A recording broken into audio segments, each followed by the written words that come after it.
Bonsoir, heureux de vous retrouver pour ce numéro d'Afro-Night consacré à quelqu'un qui signe ainsi son retour. Tous ceux qui sont fans de reggae le reconnaissent sans nul doute. C'est Majestic Claudius qui est de retour avec un album qui n'est pas encore fini, mais nous avons tenu à le rencontrer car il est en train de défendre tout ce qu'il a produit comme single et qui vont figurer sur cet album-là. Comment allez-vous? Ça va très bien, Serge. Comment revient-on dans le milieu, dans le game, comme disent aujourd'hui les jeunes, Oui. après ces quelques années d'arrêt? Je veux dire tout simplement, hein, tranquillement, sans se mettre la pression. Ouais. Parce que avant tout, la musique pour moi, c'est l'art de vivre ensemble et de partager des bons moments ensemble. Certes, il y a toujours les aléas de la vie qui font que, bon voilà, mais chaque problème a sa solution. Il y a une solution. S'il y a problème, il y a une solution. Voilà. Et s'il y a solution, c'est qu'il y a problème. Voilà, c'est ça. Je crois l'avoir entendu quelque part.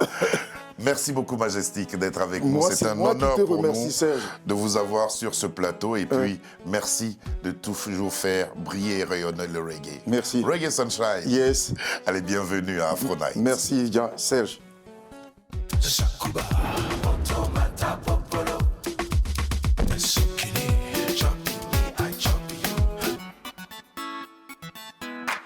De cet album-là, il y a un extrait qui nous a parlé tout de suite. La vidéo n'est pas encore faite. C'est un audio. Ça s'appelle Life's Roads. On écoute. Okay. Juste un extrait et on en parle.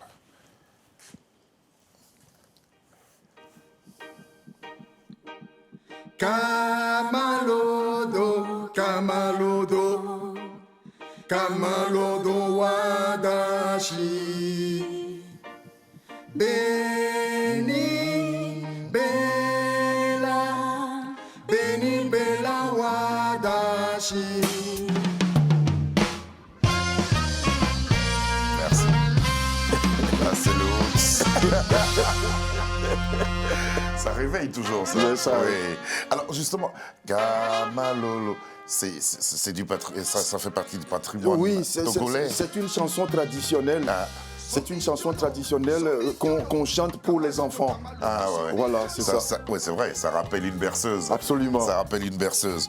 Justement, de votre parcours de vie, parcours artistique, cela s'entend, qu'est-ce qu'on y croise?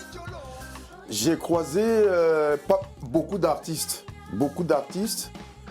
Et qu'est-ce que je peux dire plein de gens dans le milieu de la musique aussi, ce qui fait que je peux oser dire que voilà, j'ai acquis quand même une certaine expérience. Ouais.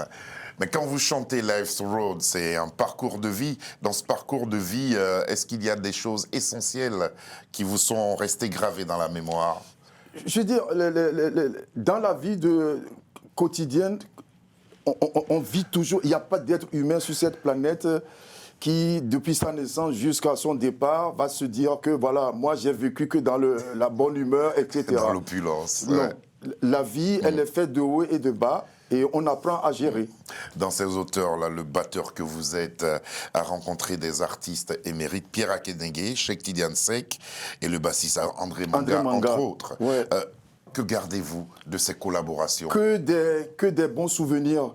Que des bons souvenirs. Avec, je dirais que croiser ces deux éléphants, c'est une école. Ouais. C'est une école pour moi. Ils m'ont appris à gérer plein de trucs. Et donc j'en garde Autour de la musique. Autour de la musique. Et j'en garde que des souvenirs Positifs. Voilà, positifs. Comment la batterie devient votre instrument de prédilection? En fait, la batterie, je dirais que même depuis l'école primaire, j'étais déjà attiré par cet instrument. Même ce qui fait que même quand on était à table à la maison, des fois à table, je prenais les fourchettes, les couverts. Pour taper. Voilà, je tapais le truc, maman me tapait sur le crâne, arrête, il faut manger. Elle n'avait pas tort. Voilà. Donc, et puis, bon, quand j'allais souvent dans les concerts, c'était l'instrument qui me parlait. Ouais. Naturellement. Est-ce qu'il y a des batteurs qui vous ont marqué particulièrement? Absolument. Ouais. Et Paco Seri, Oui. l'Ivoirien, et l'Américain, là, comment il s'appelle, Tony Williams, et Billy Cobham. Ah, disons, vous avez des références. Ah oui, Ouais, le batteur de Magma, comment il s'appelle, je ne me rappelle plus de son nom. Ça fait un moment quand même. Oui, ça fait un moment.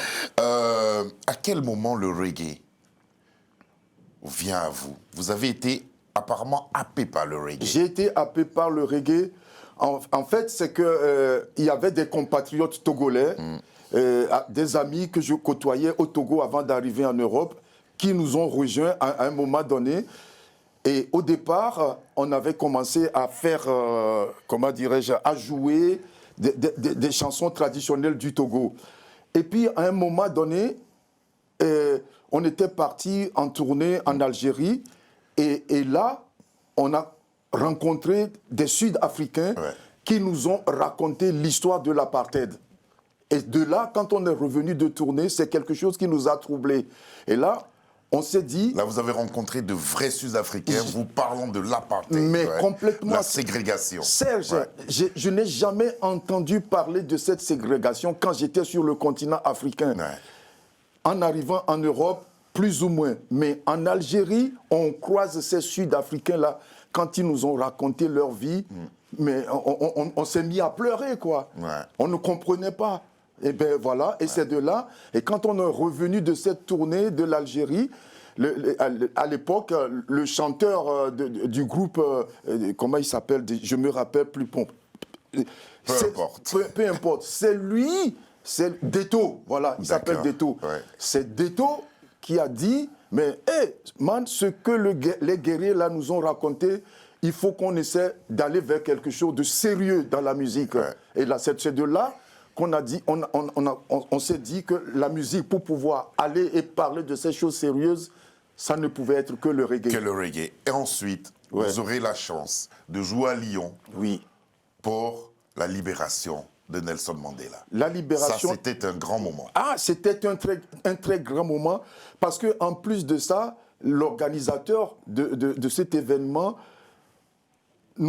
quand il nous avait convoqués, il nous avait fait savoir qu'on devait rencontrer la fille de Nelson Mandela qui devait venir à ce concert. Malheureusement, quand Nelson Mandela a été relâché, bon, il fallait qu'elle soit aux côtés de son père, évidemment. Elle n'a pas pu venir, mais elle nous a appelés quand même pour nous remercier de l'honneur que nous portons à son papa. Majestic Claudius, il est en notre compagnie.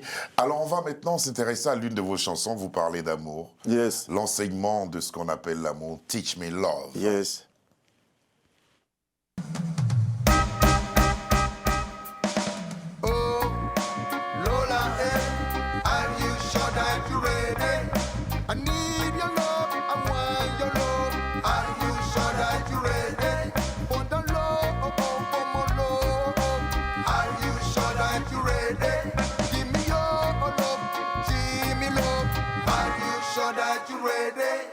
You ready? You ready?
No need to question why we feeling so hot. No need to question why we burning so much. Only love, it's only love. Really love me. Pour notre plaisir et petit rappel pour vos fans, parce que cette chanson aussi a cartonné auprès d'eux, Teach Me Love. Absolument. L'amour est une chose importante pour vous. Mais complètement. Parce que pour moi, la vie... Ce n'est pas de la démagogie, parce qu'on reçoit beaucoup de personnes qui nous disent « Ah, moi, l'amour, c'est important », et puis après, on s'aperçoit que... Bien sûr, mais je pense que l'amour a son importance. Moi, je parlerai plus de respect. Ouais. Le respect. Mais néanmoins, dans le respect, s'il n'y a pas d'amour, ça ne peut pas fonctionner. Pourquoi vous avez attendu toutes ces années? Parce que ça fait partie de vos premières productions en solo. Absolument. Pourquoi vous avez attendu 2016 pour démarrer justement cette carrière solo? Entre-temps, j'étais dans des collaborations. Donc, toutes ces collaborations me prenaient tout mon temps. Ouais. Voilà. Et à un moment donné, je me suis dit, voilà, il faut se lancer. Il faut se lancer. Et pour parler toujours d'amour, j'aimerais qu'on commente ensemble une image que nous avons trouvée dans vos archives, en feuilletant vos documents. Regardez cette image-là. Elle vous parle? Oui. Ouais. Sourire est une chose... Je pense que le sourire peut désamorcer plein de situations. Je pense. Même des fois, on est en difficulté. Et pour tourner la page, un petit sourire. C'est ce qui vous a porté bien durant sûr. toute cette carrière. Mais bien sûr. Par moments, quand vous étiez au creux de la vague. Oh là là, Serge. Le sourire de votre femme, le sourire de vos amis. Mais le sourire est très important. Le sourire est très important. Ouais. Et le sourire désamorce plein de situations. Plein de situations. On va maintenant parler de votre parcours avec le premier groupe que vous avez formé, Osofo. Pourquoi l'histoire ne s'est pas poursuivie? L'histoire ne s'est pas poursuivie parce que, à un moment donné, Serge, vous savez comment ça se passe dans le milieu. Après un certain nombre d'années de tournées et tout ça, voilà, le groupe avait commencé à tourner en rond. Voilà. Chacun avait ses velléités. Voilà, voilà. Et puis, on s'est dit, on reste de bons amis. Et puis chacun a pris sa route, quoi. Chacun a pris sa route. Expliquez-nous, je profite de votre présence, musicalement, les sonorités reggae venues de la Jamaïque et celles de l'Afrique. Est-ce qu'il y a une différence fondamentale? Moi, je dirais que la différence entre l'afro-reggae, ce que je peux appeler afro-reggae, oui, c'est ça, justement, voilà, et le reggae jamaïcain, moi, je crois que c'est plutôt... ce sont les couleurs des percussions. Les couleurs des percussions, les rythmes que nous mettons dans l'afro-reggae. Parce que, en général, le roots reggae, c'est le one drop. La batterie qui tombe sur le troisième temps ou le deuxième temps. Alors que dans l'afro-reggae, on a des rythmiques qui sont composées. C'est ça la différence, en fait. C'est ça la différence, et c'est là que vous la situez. De ce parcours, pour revenir encore sur votre parcours, quel rapport vous entretenez du temps où vous étiez en tournée, en train de faire ces concerts avec toutes ces collaborations? Quel rapport vous entretenez avec le milieu musical togolais? Je vais être honnête avec vous, Serge. En fait, le premier groupe de reggae dans lequel j'ai joué, j'ai évolué, le nom qu'on avait choisi, je vous assure, ça nous a fermé beaucoup de portes. Ah bon? À l'époque, le nom du groupe, c'était Apartheid North. D'accord. Bon, il y a certains grands festivals, même du monde entier, qui nous ont fermé leurs portes. Et donc, ce qui fait... pourtant. Et donc, ce qui fait qu'au niveau du Togo, je dirais même que, sur place là-bas, on n'a pas senti l'envie des productions là-bas de nous faire venir pour jouer À cause du nom. Je ne sais, moi peut-être que j'étais paranoïaque. Moi, j'ai pensé que ça pouvait venir du nom. Mais en chemin faisant, on s'est rendu compte que ce n'était pas le nom. C'est-à-dire que les organisateurs attendaient que ce soit nous qui faisions l'effort de revenir au Togo. D'accord.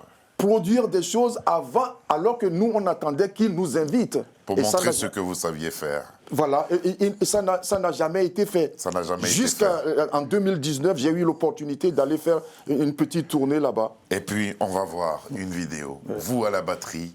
C'est un petit teaser où vous invitez justement les Togolais à venir à un spectacle que vous organisez au Togo. On regarde.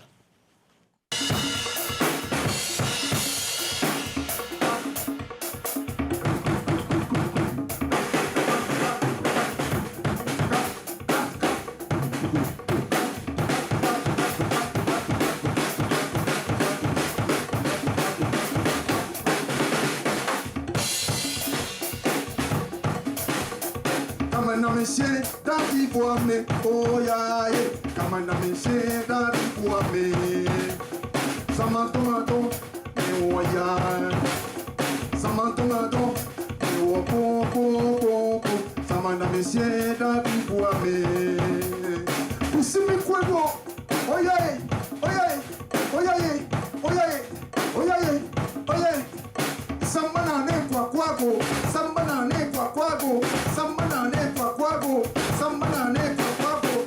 Agare fagidu, agare busen, agare fagidu, sambana ne kwa kwago.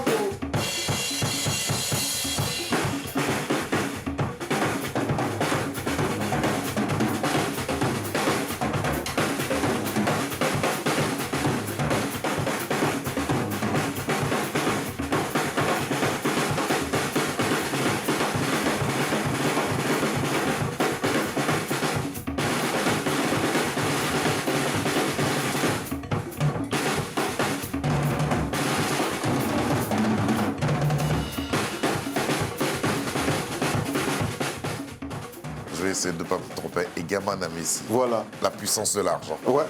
La puissance de la...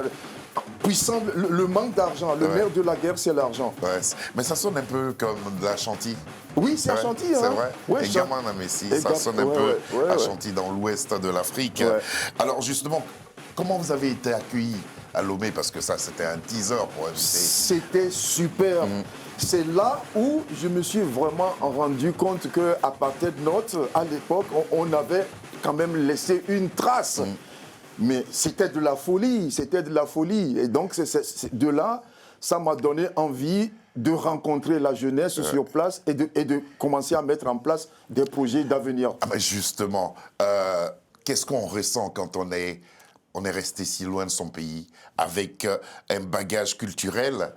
Qu'est-ce qu'on ressent quand on y retourne? Ben, moi, franchement, honnêtement, Serge, je vais vous dire, je trouve que, mine de rien, la jeunesse africaine est très, très talentueuse. C'est vrai. Oui. Ouais. Mais Bon, seulement... ça, j'en conviens avec vous. Voilà, la jeunesse africaine est très, très talentueuse. Besoin d'un peu de moyens, Absolument. de rigueur, De soutien. et d'être soutenu aussi pour avancer. Ouais. Voilà, c'est ça, quoi. Je suis d'accord avec Voilà. vous. Alors, vous, avec tout ce que vous avez fait, lorsque vous rencontrez cette nouvelle génération, que pensez-vous? Que pensez sincèrement, hein, Oui. qu'est-ce que vous pensez leur avoir légué?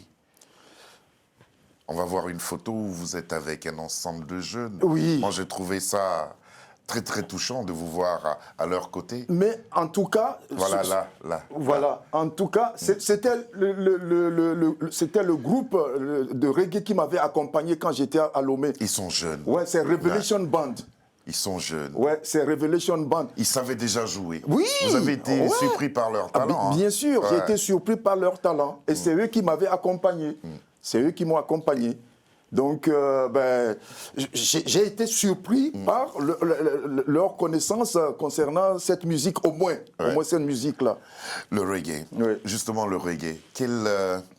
Les Togolais sont comment devant le reggae? Je sais qu'ils sont très variété française, ils sont très zouk. Aujourd'hui, la musique urbaine est présente. Comment sont-ils par rapport au reggae? Ça commence à venir. Il y a des artistes de reggae togolais qui émergent. Et donc, le public se met petit à petit en place. Ce n'est pas la grande, vraiment, la force, la puissance comme ça se passe en Côte d'Ivoire.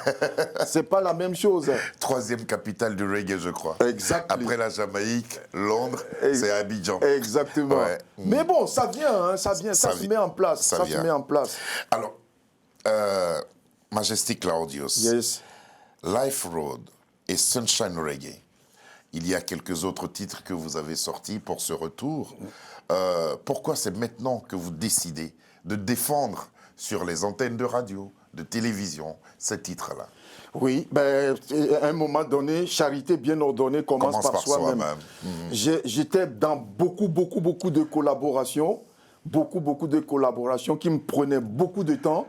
Et à un moment donné, j'avais fait le tour.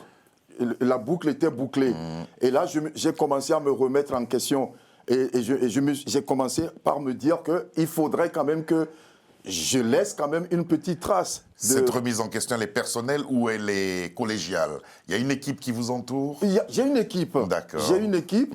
Et actuellement, j'ai mon backing band, les Black Warriors, qui se trouvent à Châteauroux. D'accord. Voilà, c'est avec eux que je tourne. Quand je reviens en Europe, c'est avec eux que je tourne. Il faut dire qu'aujourd'hui, vous vivez entre Togo, Bénin, Lomé, Cotonou, Nantes. Nantes. Voilà, c'est Ouais. le triangle. Super. Et super. Comment se comportent justement ces premiers extraits de l'album à venir? Comment le public l'accueille? Mais le public l'accueille bien. Hein, et il y a même plein de gens qui me disent on attend vraiment avec impatience pour la sortie de cet album. Ouais. Moi, je leur dis patience, patience, patience. Alors, aujourd'hui, avec ce que vous avez comme bagage musical, ce que vous avez appris dans la vie, vous enregistrez comment vos chansons? Vous me disiez tantôt que Oui. la grande partie, Oui. vous vous investissez tout seul, Je quitte à m'investis- faire appel à... Voilà. Je m'investis tout seul parce que je n'aime pas être négatif dans mes interprétations. Mais le problème, c'est que gérer sa vie d'artiste en rapport avec les autres musiciens, c'est très, très compliqué. Chacun se bat. Voilà, chacun se bat. Ouais. Et je me suis rendu compte, comme je suis... Les époques ont changé. Hein. Voilà. Et comme je suis un plus ou moins multi-instrumentiste, je me suis dit, dans ce cas, j'essaie de faire le maximum de la production et ensuite j'ai des invités qui me rejoignent. Qui vous rejoignent. Et vous faites bien tout ça pour faire briller à jamais le reggae. On va voir un clip à présent. Vous l'avez fait au Togo. Oui. Vous allez nous dire tout à l'heure, après le clip, ce que vous avez éprouvé et pourquoi vous avez décidé de faire Sunshine Reggae là-bas à Lomé. Et c'est vraiment le tout dernier clip de Majestic Claudius que vous pourrez retrouver sur YouTube. Allez-y regarder. Les images sont fantastiques. Mais pour l'instant, il nous offre cette exclusivité. Everybody loves social reggae.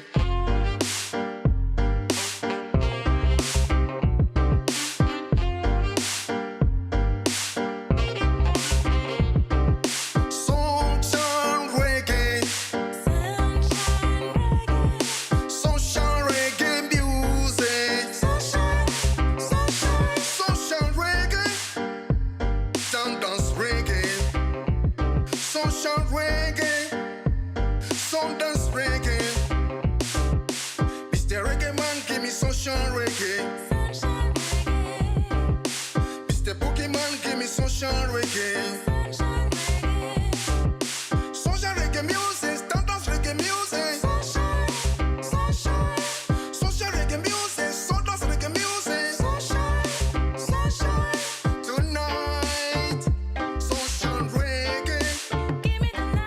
Tonight, get down tonight, tonight, tonight. Dance reggae. Tonight.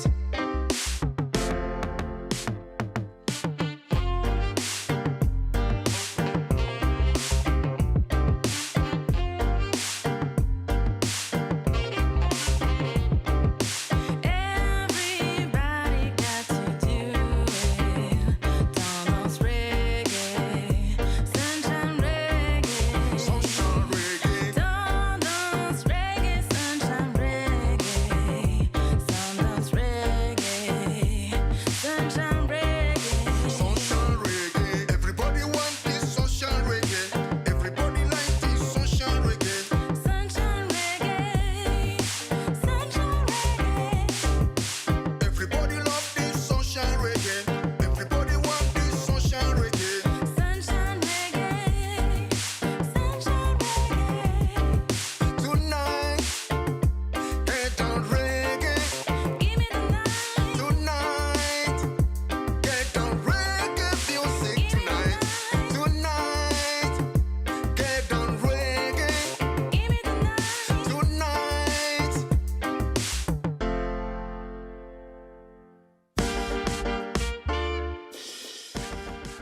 Un clip avec toute la réalité togolaise, sa jeunesse, ses moyens de transport, et puis la présence exceptionnelle de votre fille. Oui. Ouais, magnifique moment. Alors justement, qu'est-ce que vous avez ressenti lors de ce tournage? Mais c'est une puissance, Serge, une puissance.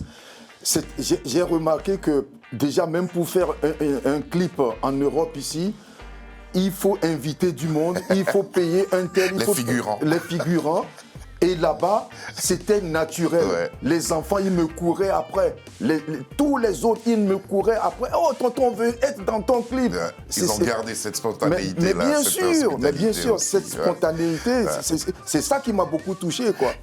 Vous avez produit à peu près, vous avez pour cet album-là sorti à peu près, je crois, 7, voire 6. Entre 5 et 7 singles. Voilà, entre 5 et 7 singles. Ouais. Il y a Lutter. Lutter. Quels sont les thèmes que vous abordez sur cet album-là? Ben, lutter, je veux dire, Serge, il n'y a aucune civilisation ni aucune culture de ce monde où il n'y a pas de problème humain. Donc, la vie n'est pas un long fleuve tranquille. Donc, l'être humain doit savoir que chaque jour que Dieu nous fait, c'est la lutte. On doit se battre. On doit se battre. Lutter. Lutter. Et puis, il y a d'autres thèmes que vous abordez, D'autres évidemment. les thèmes généraux de la vie. De la vie, Voilà. du quotidien. Et c'est ce qui vous inspire. Absolument. Majestic Claudius, ça a été pour nous un grand plaisir de vous retrouver. Plaisir Et de partagé. pouvoir partager ce temps d'antenne avec vous. Et rappeler aux téléspectateurs que désormais, tant ici qu'en Afrique, vous êtes de retour Absolument. sur les ondes avec toutes ces belles chansons que nous avons entendues. Allez-y sur YouTube, tapez Majestic Claudius. Exactement. Et vous verrez la capacité et aussi l'ardeur qu'il met à travailler pour notre grand bonheur. Merci à vous. Merci à Nat la diva qu'on a retrouvée avec beaucoup de plaisir. Merci à votre épouse qui vous accompagne dans nos locaux. Merci. On la salue bien fort. Et puis bon courage. Et sachez que vous pouvez compter sur nous. Merci Pour à Serge. chaque fois Merci faire Serge. ça. L'album, il est prévu pour... Courant 2023. Ah, ça, c'est une réponse qui...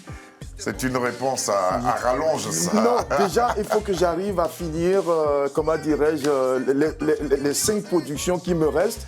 Et puis après, bon, ben voilà, on attaque le Et reste. puis une présentation peut-être à Paris, Absolument. ou à Nantes, ou à Absolument. Lomé, ou à Cotonou. Absolument. On verra bien.